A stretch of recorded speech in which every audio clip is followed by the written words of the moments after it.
This is the Share a Voice podcast, presented by Look Left Marketing. In each episode, we talk to the smartest B2B leaders to tackle the most pressing marketing challenges. Here's your host, Look Left founder and principal, Bryan Scanlon. For more than 15 years, today's guest has run marketing everywhere from Seagate and SentinelOne to Cloudflare. He's currently the CMO at SIMCO Electronics, and I had the pleasure of meeting and working with him last year at a security startup. Rick Wootten, welcome to Share a Voice. Hey, Bryan, thanks for having me on. This is great. It's great to see you. So today, we're going to talk about fear in marketing, or to use your fancy word, Atelophobia. Atelophobia in marketing. All right. Okay, Rick, walk us through the definition of atelophobia and give us your point of view. Yeah, I thought this was an interesting topic. I stumbled across this word and thought about it as it related to marketing. And atelophobia is the fear of imperfection or making mistakes, and specifically that leads to avoidance behaviors, and, avoiding doing something after you become afraid of it. And I thought of this because we've all got that parent or grandparent who stops going out to the grocery store because they had a bad experience, or they don't go to the bank because they didn't like something, or in the world shrinks, so they don't want to drive at certain times of the day. And I realize that I see this in marketing, and I see companies trying things once, not liking the response, and then never going back to that again. Content syndication is always like my muse on this one. Companies will go out there and spend a bunch of money on content syndication and then have a bad reaction, and then never, ever do content syndication again without taking a step back and looking at, did we have the right content? Did we put it in the right channels? And so anyway, so I thought this was a fun topic, this phobia, the atelophobia, and how it relates to marketing. We often see that there's so much measurement pressure now, right? That people want to see all the charts go up and to the right. What did this get us? What did this get us? And there's this whole kind of soft side of marketing, which is really about the brand and doing something interesting that people may remember and remember for years if you could do it correctly. I always think of the thing that you did at Cloudflare with the birthday week, right? Something that's really, really interesting and people try and emulate at other companies. I also think the flip side is, in my experience, there's a difference between doing something bold and doing what I call the gimmick, right? The stunt. Yeah. And I had this one client who, every quarter we had to go in with all the stunts. And they were stunts, like completely. In fact, I put a picture of Evel Knievel on the cover slide because that's literally what it felt like. We just got to launch a motorcycle over something and hope we don't die, right? But, I do think, to your point, we fall into these habits and we want to iterate on things. At the same time, we're pressured for results. It's a balance. Yeah, and I think that's a really key point. I think this world that we live in now, where marketers are all performance-based marketers, is one of the things that's driving this, right? It's specifically driving that fear of failure, fear of not getting it perfect. And I think that, as marketers, we could do a better job at helping to help people understand how you thread the needle, how you have multiple things that come together to actually make an impact. Because a lot of times, and I see this all the time, I think it's perpetuated by Salesforce to a certain extent, Salesforce.com, is this idea that every activity is a campaign, and every activity is not a campaign. A campaign is a collection of things, right? The campaign is to go out and create awareness of your new product. You're going to do that with everything from a press release to website updates to an email to webinars, et cetera, et cetera, et cetera. That's a campaign with a lot of the tools that we use. And again, picking on Salesforce, every one of those actions, the webinar is a campaign, the email is a campaign. And I think that perpetuates part of the problem. And so as marketers, we need to do a better job at describing how all those things fit together and not throwing the baby out with the bathwater when there's one tactic that maybe didn't work, like that event didn't work. Well, was it because we had the wrong message? Is it because we picked the wrong venue? We didn't have a big enough booth, the wrong location? And, double click and have that conversation about how do we improve it versus just saying, don't do it anymore. We have a thing here that we like to talk about it, and we call it +1. And, to kind of build this habit of experimentation into all those day-to-day activities. Because We are all guilty of the habits of like, in my giant marketing satchel here, I have all the things that have always worked. And we always like reach in and be like, I'm going Yeah. to play that card. And to some extent, that's what you get with experience. And there's a lot of value in that. But this notion, what we like to say is, okay, say we're going to do a launch. What is one new thing we could try here? We don't have to completely change the industry. We don't have to attack everybody around us and create a new category, which are all valid things at certain points. How do we do one thing? And I often say, call it an experiment and say, we're going to nail all this stuff, the webinar, all of that. We know how to do that stuff, but we're going to just plus one this with one thing and realize it may not work at all, but we will at least get data back and have a sense of what to do. I completely agree with you. I kind of was remembering back, whatever it was, 8, 10 years ago, was a role in most companies called the growth hacker. And there was somebody whose job was to go try things and fail. That was their job. And when it didn't, they would escalate it up and somebody else would take it and run with it. But there was a planned failure within organizations that I think we've lost a little bit of. There's been more pressure on the bottom line. There's been more pressure on marketing to drive more pipeline. And that's something I love the plus one. I think that's a great way to bring that methodology back and to try things out. And I remember there was a campaign that we did when I was at Cloudflare, and one of the salespeople in a meeting one day said, we should go market to companies who are like us because our solutions work really well for SaaS companies. It was one of those, wow, that's really obvious. And why didn't we think of that before? And so we did a quick 1 quarter campaign, tried it out. It worked great and soon became one of the biggest campaigns that they focused on. Likewise, at the same time, another salesperson came forward and said, we should go focus on community banks. There's a big opportunity for community banks. So we put together this whole campaign, this whole effort, and it failed miserably. Like we didn't generate no pipeline, but there was almost no pipeline. And what we learned out of that, to your point about learning, is community banks don't buy direct. They have an MSP. And we need to not sell to them. We need to sell to the MSP. So we pivoted the campaign and then it became successful. So I think companies need to be willing to try things that didn't work before. I'll give you one more example. When I was at Seagate, we had a very, Chivo, I think that was the name, was the media agency. And they came to us and said, we want to run radio ads for this campaign. Oh, really? Wow. Nobody does radio ads. What are you talking about? Why would we do radio ads? This is 2015 or 16. It was still out then. Don't worry. Yeah. And so we did a test.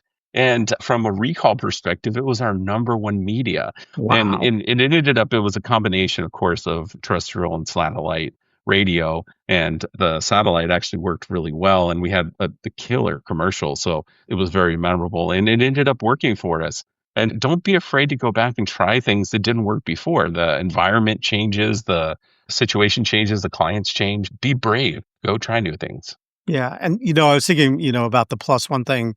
I have a lot of creative writing in my background, and I'm always fascinated, particularly in B2B, how a little dash of clever goes really far. Oh, yeah. Because so many people, we're in this category and we have to explain how it works. And all around us all day are very clever Super Bowl ads and all these funny things, but they don't really migrate so well to B2B. We've all been through tons of marketing, seminars and training. Every example they give is a consumer example, right? Because it's big and flashy. And just like these subtle, clever things, a million years ago, I worked with a company that did essentially document security.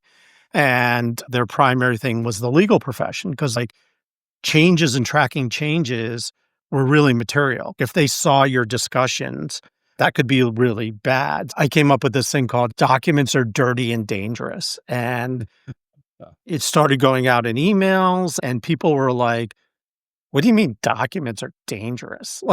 Like a paper cut? What's going on here? Yeah, exactly. And it was wildly successful, just from a recall perspective that we could do this. Now, it did do something that you and I have a lot of experience with, which is fear, particularly in security, this notion of, we're talking about fear in marketing, but there's also this notion of using fear in marketing. And in security, this happens all the time. Absolutely. Sometimes it's good, sometimes it's horrible, but it could be really hard to determine how much should you scare your buyer with the problem. It's a really tough situation to do. You can, I'm sure, think of companies out there that have taken FUD to the extreme where your identity is at risk and they show hackers sneaking into your window and stealing your ID and The hooded person coming in. exactly. I've been fortunate enough that most of the companies I've got 20 plus years in cyber, as you know, but most of the companies in that space have taken the approach of the threats are out there and we're here to help. And that's the approach that I like the best is paying it off with like, it's not the end of the world. Create some awareness, try not to make it too ambulance chasing. But it's a tough thing because the world of security is scary. It's not that they're creating fear. That fear exists. How many times have we heard your credit card got stolen in a big breach? How many times has identity been out there? I know my personal information is out there because one of my companies got breached and they got everybody's W-2s. So there is an inherent fear, and you can either play on that and keep people even more scared, or you can be there to help them. And I personally prefer that direction. Yeah, I'm always reminded of like crisis professionals who something bad happens and all they do is lecture and say, Yeah. like all the things you did wrong. And to your point, I think in marketing, one of the best things you could do to orient your campaigns is to just help. Like, put me in, coach. What can I do? And to that extent, I think that takes away some of the fear because you're able to come in with the helpful advice instead of just being like, I'm going to lecture you on what you're doing wrong, or nobody wants to hear that stuff Exactly. anymore. And now, what we were talking about something interesting before we started, which is getting leadership on board. Because if we're going to try new things, there's an experiment. To some extent, there may or may not be risk. How serious it is remains to be seen. But in your experience, how do you get the organization on board, particularly if you're going to do something that is slightly controversial or maybe out of character for them in the past? Yeah, no, this is an important question. One of the things I've seen so many times, I'm sure you have as well, is when Atelophobia takes hold in organizations, the marketing playbook starts shrinking, right? We tried email, that didn't work. We tried content syndication, that didn't work. We tried events, that didn't work. So now all we're going to do is we're going to post to social media, or all we're going to do is PR. All we're going to do is one thing. And so managing that so that you can have a robust playbook is really important. And so a big part of that is working with management to leadership to build trust. And a big part of that trust is to help them come along with the whole program. It's not to come at them at the end and say, okay, we did this and here's the 3 things we're going to do, because they're going to be skeptical. Because again, like you mentioned, there's that element of fear in there that's at play. You need to say, all right, here's what we're going to do. We're going to do a campaign, and maybe it's around, I don't know, the latest VR innovation, and here's the product, and here's what we're going to do. We're going to go to 3 events and try this tactic at these 3 events. Then we're going to do content syndication in these 5 ways. We're going to do a multivariant test of ad copy through Google AdWords, et cetera, et cetera. And then you come back to them and you show them the results. And you say, look, here's what worked and here's what didn't. We found that going to an event in this location with this audience worked.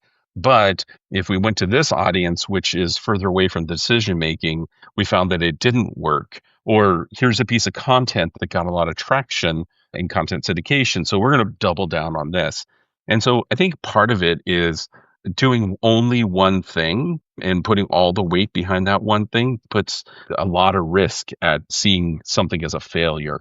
Whereas making it a little bit broader, trying very small 2 or 3 things, and then filtering down and showing the results of that, then filtering down and showing the results of that, and then bringing another test and building a competency internally of test and measure and fail, I think is going to bring leadership along with you. And it's going to inspire them to, like, everybody's a marketer. We joke about this in marketing. Everybody's a marketer. Everybody knows how to do it. Encourage them. Have them throw some ideas out, test them. And if they work, great. If they don't, tell them. Like, anyways, and what's going to happen very quickly is you do that for a short period of time, and then trust is built.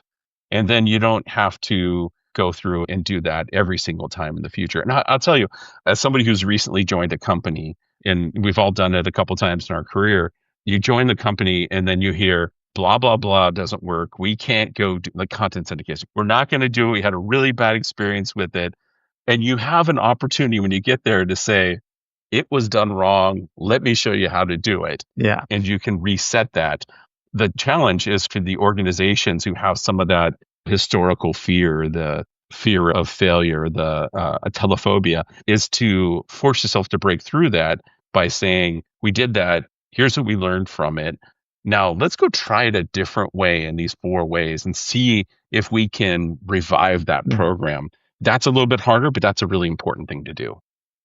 Yeah, I think that building that trust, I think, is so important. And I think many people, they apply the same measurement for success or failure to everything. It's just not that simple. And you may do, like, PR is wonderful for brand building, doesn't necessarily drive a ton of traffic back to the website. So you can't measure it that way.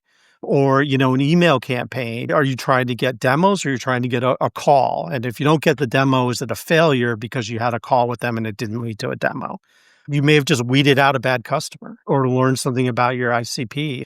And one thing that I think is really good for executives is to continually look at what the problem is and saying, the market is saying this, the problem is saying this, and that lends itself to try something against that.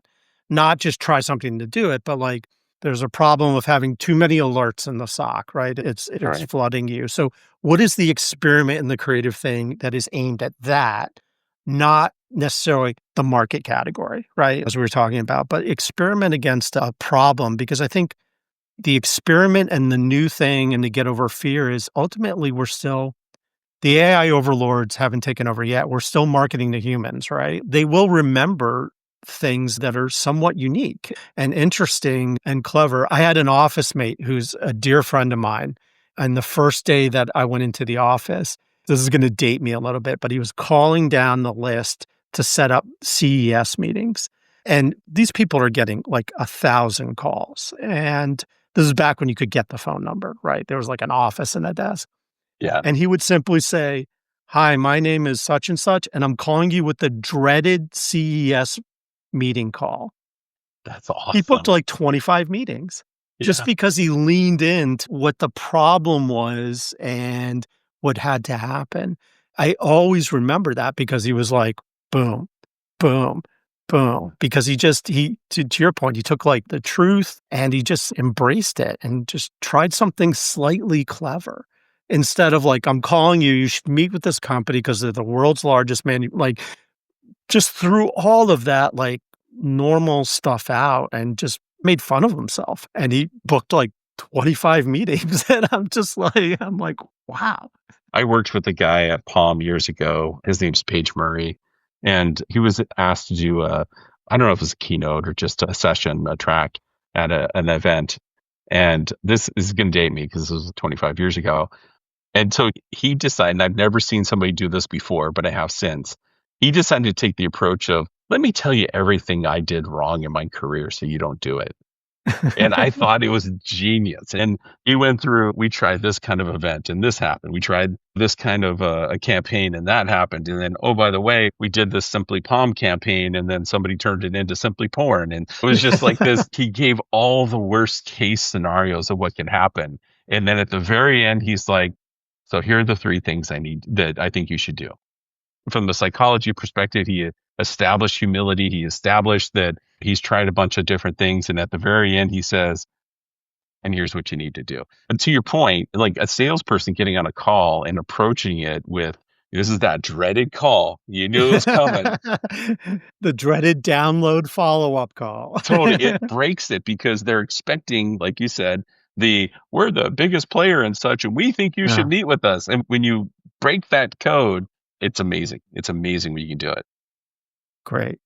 All right, Rick, for our viewers, we always like to leave them with what is the one thing they should do immediately after this? The call to action, like big takeaway. When they close the browser or turn off the car, what should they go do immediately to overcome their fears in marketing? I would say that the number one thing is to never stop trying, even when it's uncomfortable, and embrace the imperfections. Because at the end of the day, the way that we grow is by figuring out where our limits are. And so keep trying to grow, keep trying to get better, and don't give up when something doesn't quite work. Figure out how to come at it from a different approach. Great advice, Rick. It was so great chatting with you today. Thank you so much, Bryan. It's been great being on the show. This has been the Share a Voice podcast, presented by Look Left Marketing. Subscribe today at Spotify, Apple Podcasts, YouTube, or wherever you get your podcasts. For more B2B marketing insight, visit us at lookleftmarketing.com.